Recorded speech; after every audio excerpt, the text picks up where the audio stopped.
Hello, everybody, and welcome to Scripps Research, fully interactive resources for students and teachers or FIRST. My name is Rosa Baran-Seckler, and I will be your moderator this afternoon. Scripps Research is one of the largest nonprofit private biomedical research institutes in the nation, and our mission is to develop the next generation of medicines and diagnostics to address the most pressing health problems in the world. Today, you're going to be meeting graduate student Madeleine Balzarini. She's in the Codadic lab at Scripps Research Florida campus, and she will be giving a presentation about her research, about separating colors, demo and chromatography activity, and also she's going to be talking a little bit about her research and her journey into science. So feel free to ask questions on all of these topics. The format today is going to be a 10-minute presentation by Madeline, followed by a 10 to 15 minute Q&A where you're going to be able to ask questions live. So if you're on Facebook Live, you want to use the comments box to type in your questions. And if you're on the Zoom platform, please hover over the bottom of your screen, and there's a few buttons there. There's one for Q&A, and you can type in your questions there. You can do this at any time. Just as a reminder, all your videos have been disabled and you've been muted. So this is the only way to communicate with us is via only the comments box on Facebook Live or the Q&A section on Zoom. We are also wanted to interact with you. We're gonna be doing these on the Zoom platform using polls.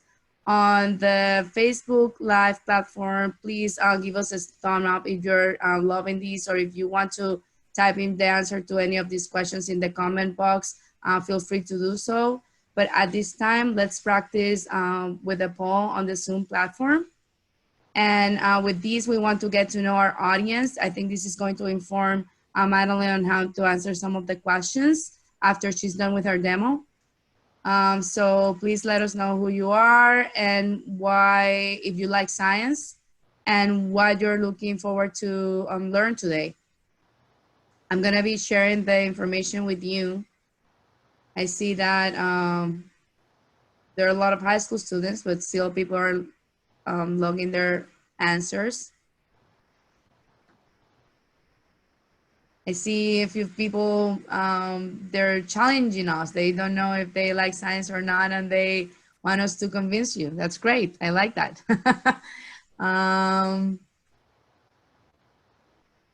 So most of you really want to watch this experiment and you want to ask questions about chemistry. Great, because Madeline can answer all your questions about chemistry. So I think that's good. So the majority of your high school students, I think with that, I'm going to close the poll. Thank you so much for sharing those answers with us. And without further delay, I want to turn it over to Madeline. All right. Hi, everybody. Thank you for the introduction, Rosie. Like she said, my name's Madeleine Ballerini, and I'm a graduate student at Scripps.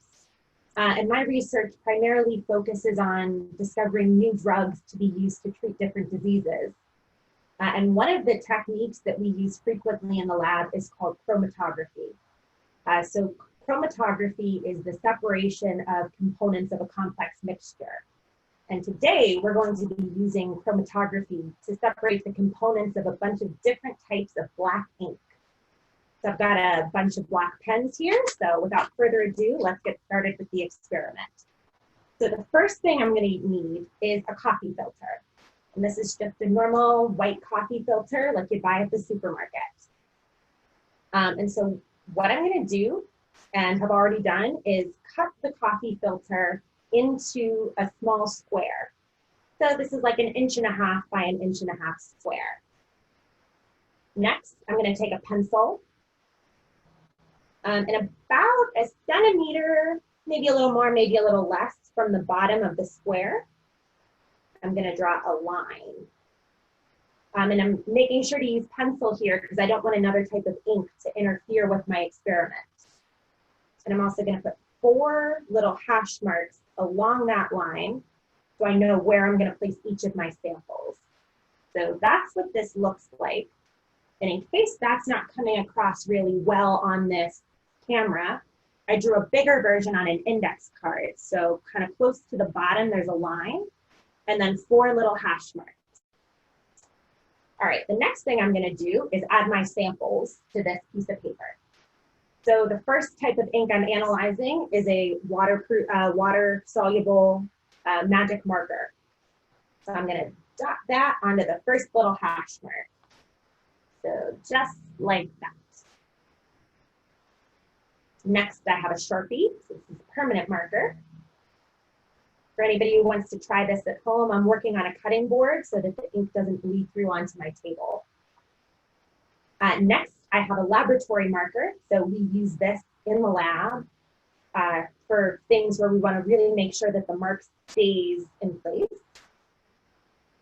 And then last, I have just a normal gel pen. I'm going to place that on my last hash mark. Next, I'm going to fold this paper up like an accordion, just 1 or 2 times over. And this is so I can stand it up. So I've folded it, and it'll stand up. So now I have 2 more of these that I made before starting here today.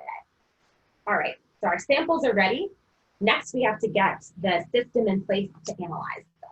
So I need 3 clear glasses. 1, 2, 3. And these are just water glasses from my kitchen.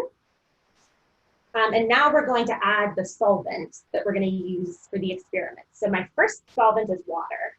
And I just got this out of the kitchen tap. And I'm going to add a little bit of this, maybe like a tablespoon, to the bottom of cup 1. I don't want to add too much because I want to make sure that when I stand my paper up in the water, the level of the water is below where I placed my ink dots. So the next solvent system I'm going to use is going to be half rubbing alcohol. So this is isopropyl alcohol. So about half a tablespoon of that. And then half water. And I probably should be using a measuring spoon for this, but I could not find mine this morning. And my last solvent that I'm going to use today is acetone or nail polish remover. So again, just a little bit of it to cover the bottom of the glass. So now I have my 3 paper samples ready. And I'm just going to very gently stand them up in the water glasses. And now I'm going to cover the glasses gently to prevent the solvents from evaporating. I'm just using the lids for a Tupperware container, but any sort of cover will be good. And now, as you can kind of see, the water is, or the other solvents are wicking themselves up through the paper and getting them wet and traveling up towards the top through a process that we call capillary action. Now, I think this is a good time for us to do one of the polls. So, which solvent system do you guys think is going to be the best for separating the components of our washable marker here? So the poll should be, okay, it just came on your screen. If you can take a moment, please, to answer.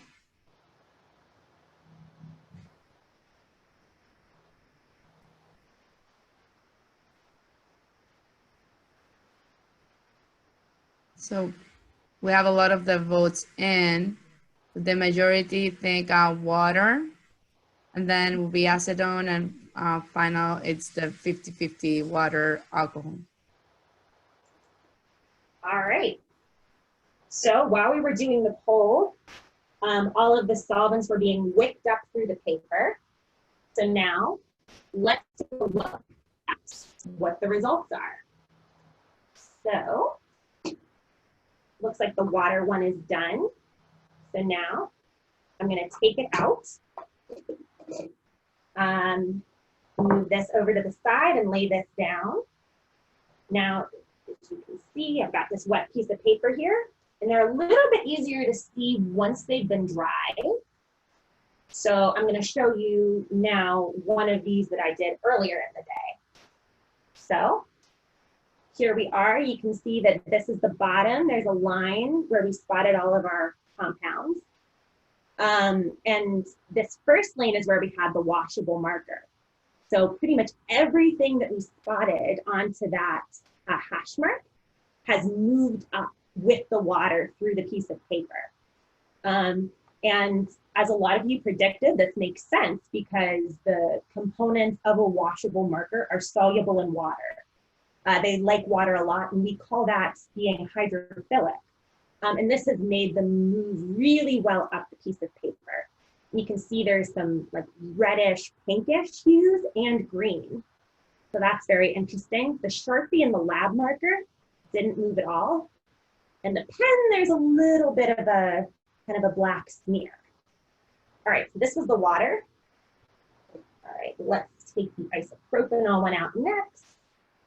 It's still a little bit wet. So let's take a look at what it looks like on a dry one.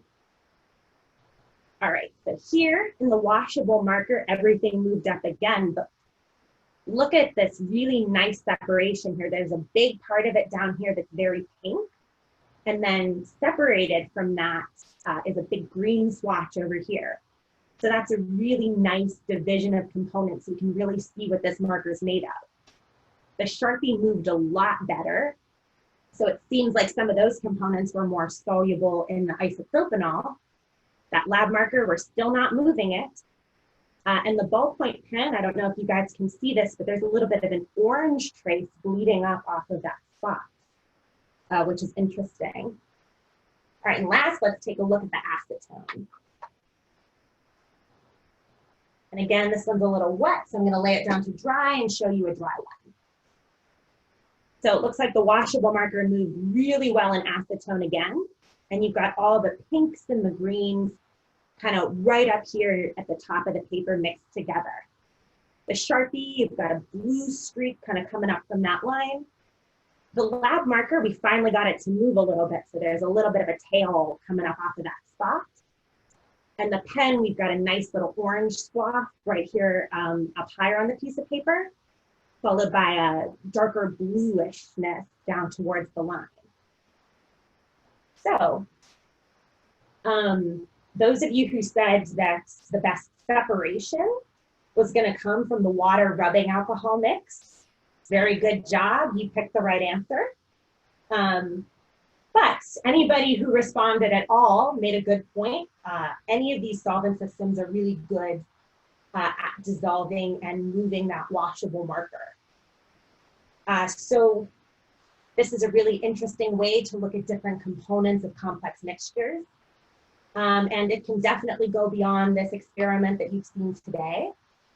You can separate components of complex biological mixtures also. That could be like blood and proteins or the components of cells.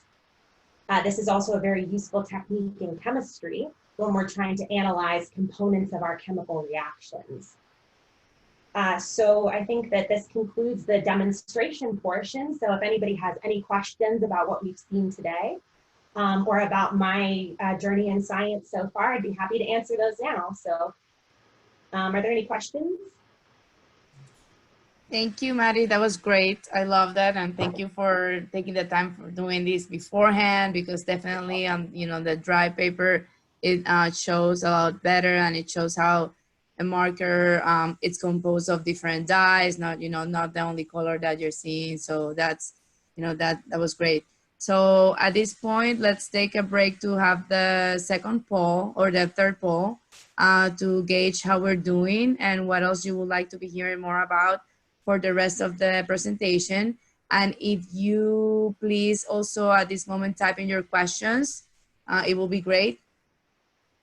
So let's see, only a few of you have logged in your answer, so I'm just giving it a moment.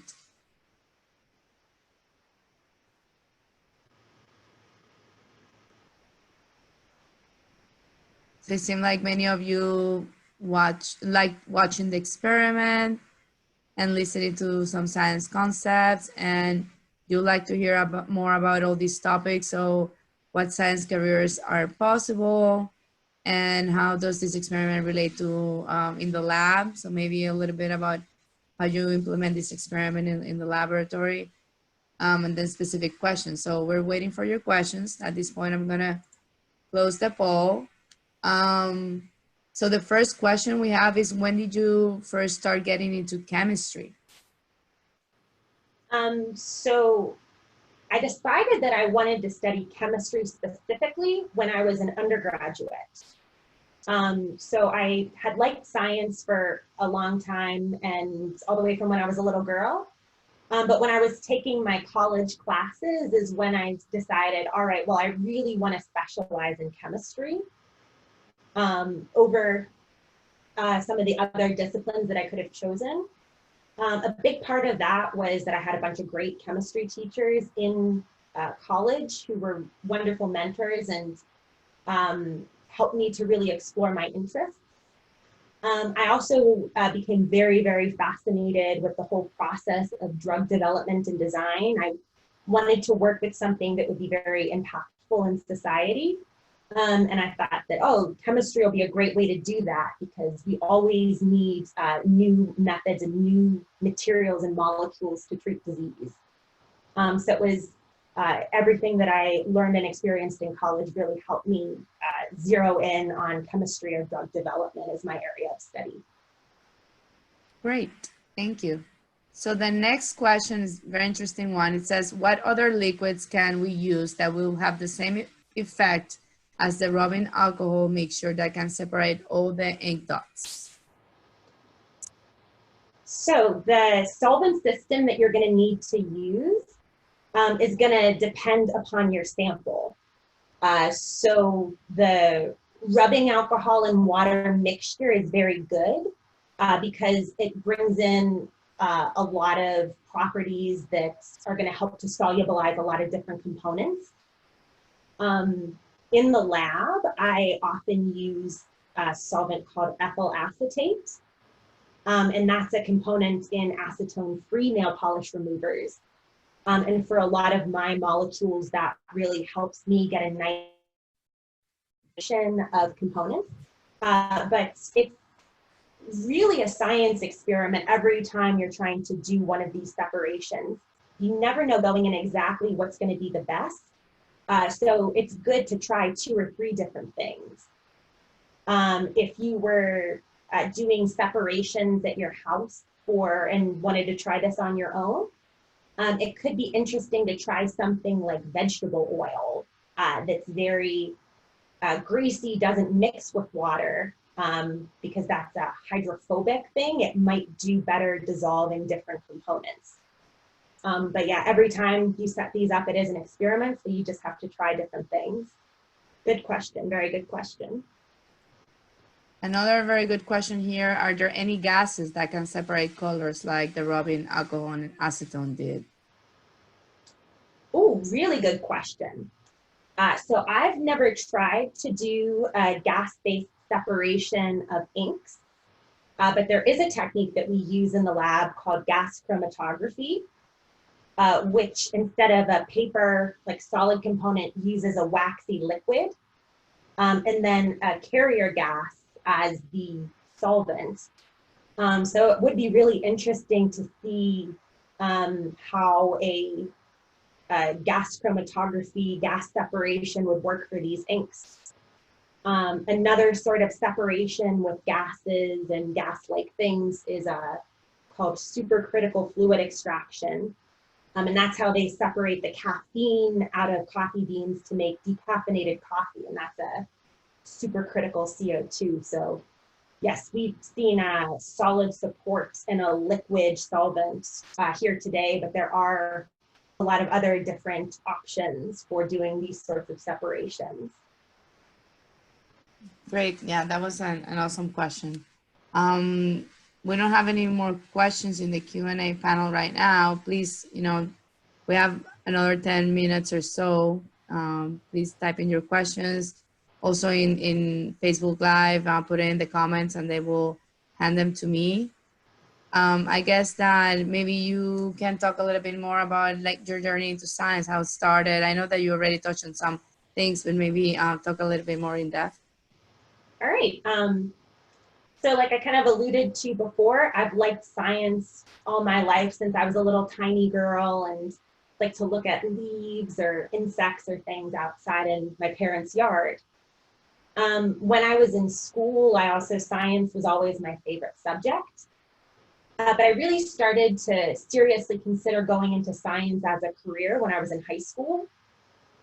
So from my freshman year on, I always signed up for as many science classes as I could, and took a bunch of different sciences that were offered at my school. So earth science and biology and chemistry and physics were all required, but I also took like an environmental science class because I thought that was interesting.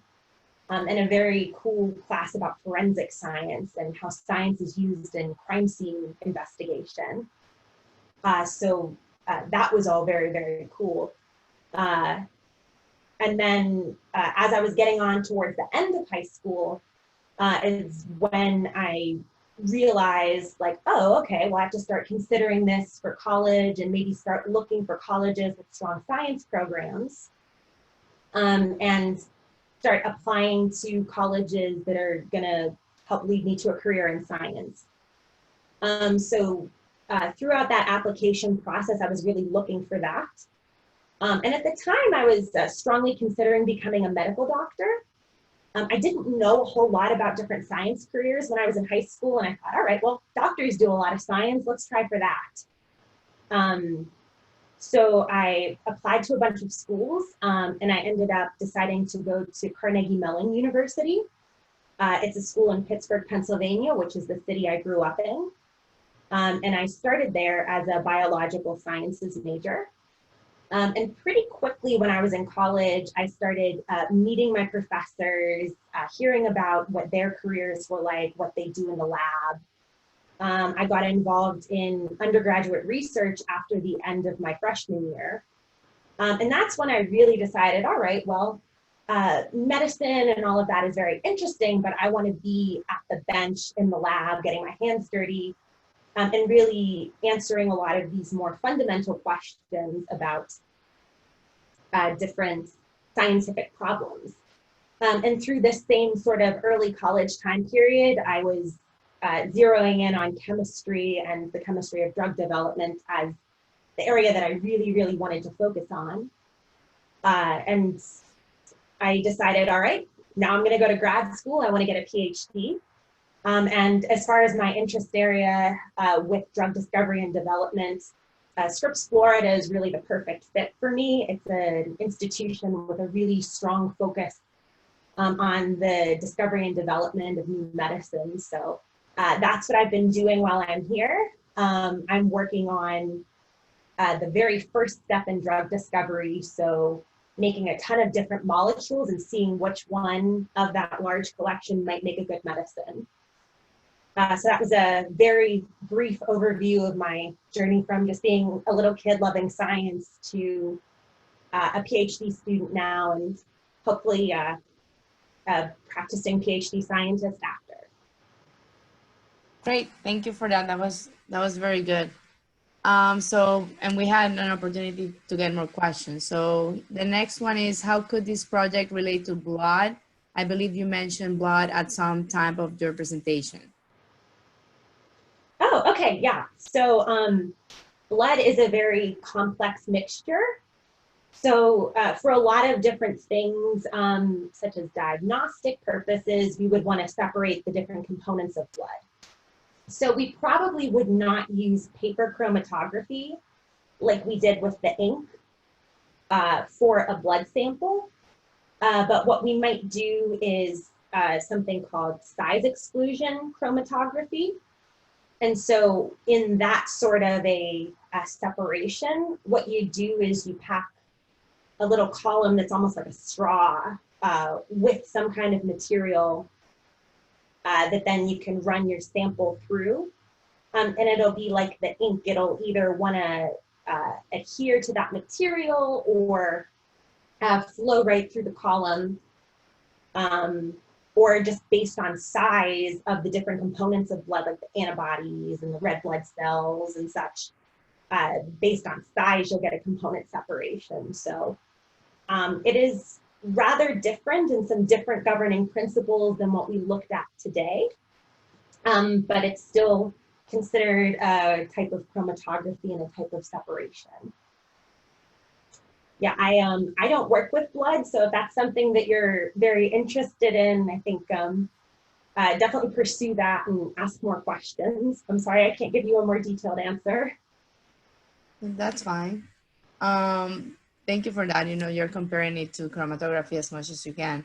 So another question about chromatography, if you use it in your research, is it only used in chemistry research? So it's used in a lot of different types of research, both biology and chemistry, and like forensic science. So if you're investigating a crime scene, there's a lot of different things that you might want to separate the components of. But it is a really fundamental technique for chemists. So that's where most of my experience with this method does lie. But yeah, a lot of different scientists and engineers will use this method. Great. And then the next question is, what do you plan to do after you finish your research? I think that you're like midpoint, so maybe you're not thinking about that yet, or maybe you are.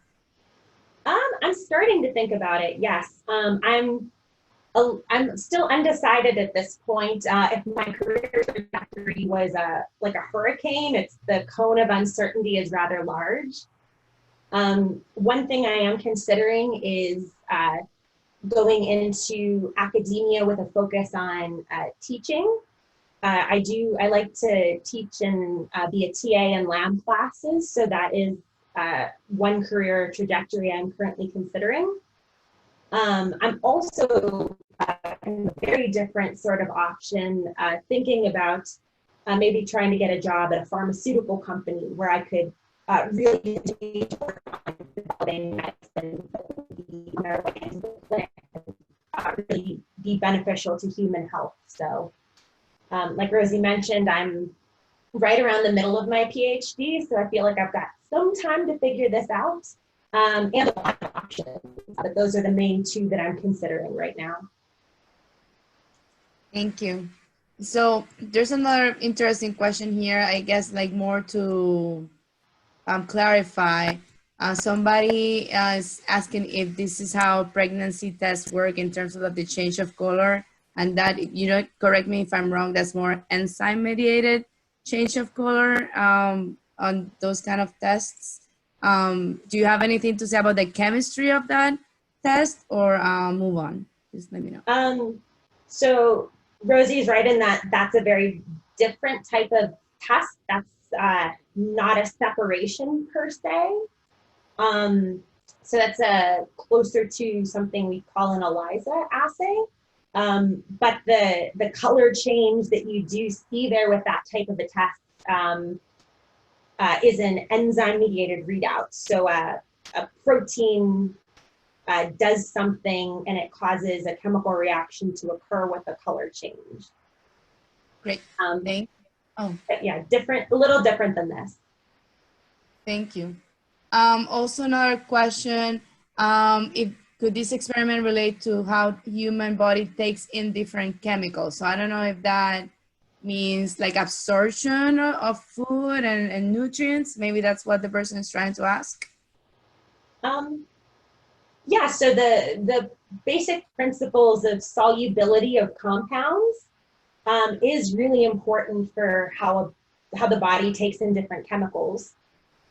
So like when you take medicine, so an antibiotic, if you have a bacterial infection, it's really important that antibiotic is soluble in all of the fluids in your body. So if it was something like this, the laboratory marker that we had to use acetone to get it to go into solution, that could be problematic as a medicine or a vitamin or a nutrient in your body, but something that's really hydrophilic and likes water a lot is very soluble in water.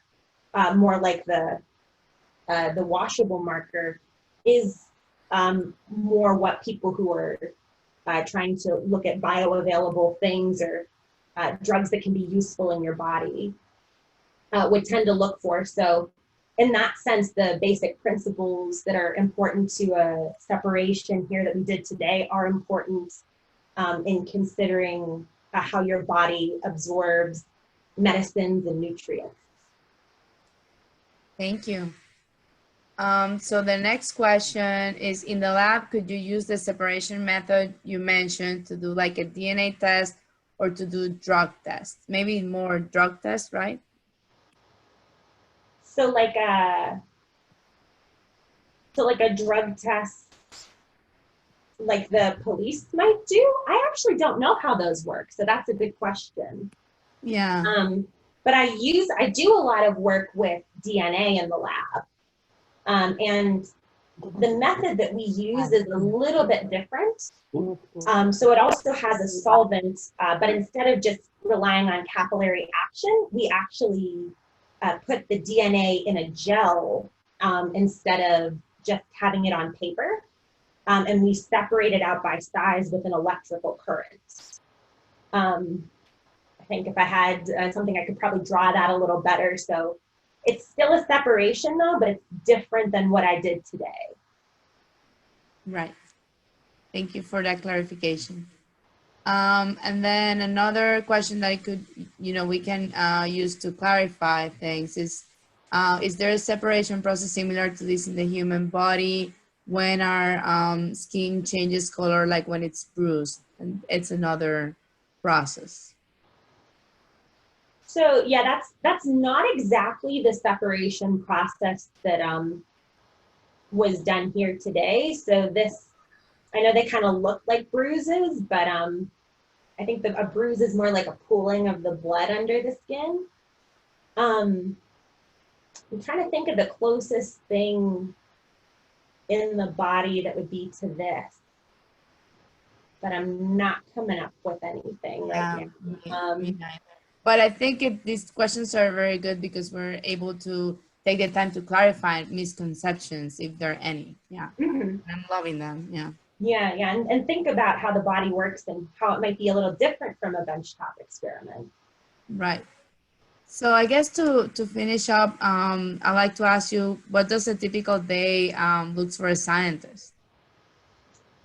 Ooh, so a typical day when, so let's say before we kind of had to step back and be socially distanced, I usually get up in the morning and go right into the lab after I ate breakfast. I try to have my first experiment of the morning planned out already so I can get into the lab and start getting things set up. Some experiments take a while to run, so a couple hours, it might be the experiment's doing its thing and I'm just waiting. So during that time, I like to read a lot. So scientists publish their findings in what we call peer-reviewed journals. So that's a publication, almost like a newspaper, where all of the articles that are in it have been read and reviewed by other scientists. So I like to spend time reading those articles and really make sure I know what other scientists are doing, try to learn about the background of the experiments that I'm doing in lab. By the time I've done some reading, it's usually right about time to check on my experiments. So I wrap things up, and then it's time to start analyzing my data. And that can take a lot of time. So I'll have a massive amount of information, and then I have to figure out, all right, what does this all mean? Was my hypothesis supported by the results of this experiment? Or do I have to think again, design a new experiment? And also, what's the best way to present the data that I have collected to my advisor, to the other people in my lab, and to the rest of the scientific community? So there's usually a significant amount of time where I'm using Excel spreadsheets and plotting things and trying to assess what my data means. And I always, before I go home in the evening, think, all right, what am I going to do tomorrow? And make sure that I've written down everything that I've done during the day. It's really important to have a good record of what I've done, so I always make sure that my record keeping is done.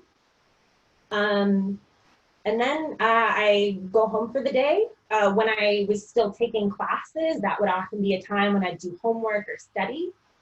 Now I'm done with classes, so my evenings are a little bit freer, which is nice. But yeah, I'd say that's the typical day. I also take a lunch break. Don't worry, I eat at some point. But yeah, that was day in the very life. good. I think it varies for many scientists, and it could also vary for you. Not every day is gonna be the same, but yeah, that Oh was yeah, yeah. very good. Every day is different and exciting, but that's a kind of standard day. So there's one more question, and maybe it clarifies the question before. So they want to ask if this can be used to separate drugs and like in medicine, like the different components, I guess, in drugs, but in medicine. Oh, okay, yeah. So yeah, like a if there are multiple components to a medicine or like a supplement, so like a multivitamin has a bunch of different stuff in it. And a technique like this could be used to separate those different components. And for the quality assessment of those types of things before they're sold, I believe that they use some processes that are similar to this to do that analysis. So yes, a good question. Okay, thank you. I think that with that we can conclude our presentation. Thank you so much for presenting today. It was an awesome presentation. I loved it, and yeah, thank you for taking the time beforehand to do all the experiments so you could show it. And I apologize if you're hearing my son screaming through the door. So yeah, thank you so much. Right now, you're gonna see another poll, the third poll. We want to know how we did. After we finish the presentation, you're gonna be redirected to a survey, and with that survey, we also would like to know how we did, and also if you can tell us a little bit about other topics you'd like to hear. If you can please take a moment to answer this poll here right now. I see that you liked that and you understood. And thank you so much for joining today. The next webinar will be on Tuesday at the same time, and that will be a panel on internships. So if you're really passionate about science and you want to learn of how you can get involved even from high school, please join us next Tuesday at the same time. And I know that we're having other webinars coming up on bioinformatics and other hot topics in science. So please visit our website to learn about the upcoming webinars. And with that, I'd like to thank again Madeline for her time, and I'll see you next time.